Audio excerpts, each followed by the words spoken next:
Hello everyone. ঈদের পরে আমার কাজিনের বিয়ের প্রোগ্রাম ছিল, সেখানে যাওয়ার জন্য রেডি হয়ে গিয়েছি এবং একটা অটো নিয়ে ফেলেছি। বাসার কাছে যেহেতু ছিল, চলে এসেছি সেন্টারে। সেখানে এসে তো দেখছি খুব সুন্দর করে ডেকোরেশন করা ছিল। সারফরাজ তো খুবই খুশি হয়ে গিয়েছে এই লাইটিংগুলো দেখে। এবং যেহেতু আমরা দেরি করে এসেছি, তখন অনেক ভিড় ছিল, সবাই খাওয়া দাওয়ায় ব্যস্ত ছিল। তাই আমরা এক সাইডে গিয়ে সারফরাজকে নিয়ে বসেছিলাম, কারণ সারফরাজ খুবই দুষ্টুমি করছিল। দেন আমরা লাঞ্চ করতে বসে পড়েছি এবং সারফরাজকেও পাশে বসে দিয়েছি যেন সারফরাজকে খাওয়াতে পারি, কারণ সে বাসা থেকে কিছুই খেয়ে আসেনি, তার শরীরটা বেশি ভালো না। দেন সারফরাজকে একটু খাওয়ানোর ট্রাই করছিলাম যে সারফরাজ তুমি এটা খাও, তাহলে তোমার একটু ভালো লাগবে, যেহেতু সে একটু চিকেন লাইক করে বেশি।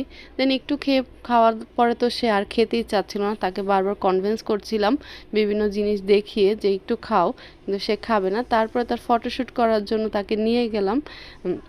দেন সে তো ছবি তুলবে না, সে তো দুষ্টুমি করবে, তার তো আছেই অলওয়েজ দুষ্টামি, সে কখনোই ছবি তুলতে চায় না, আবার মাঝে মাঝে একটু তুলতেও চায়। দেখুন তারা দুই ভাই বোন দাঁড়িয়ে আছে কি সুন্দর করে, এবং দুই ভাই বোন দুইজনের সাথে কথা বলছে এবং খেলায় ব্যস্ত, এবং কি সুন্দর করে হাসি দিয়েছে। অবশ্যই মাশাল্লাহ বলবেন তাদের দুই ভাই বোনকে। এবং পেখম পরি সারফারাজকে কি একটা যেন বলছিল এবং দেখাচ্ছিল, সারফারাজও সেটা দেখছে এবং তার বোনের সাথে কথা বলছে।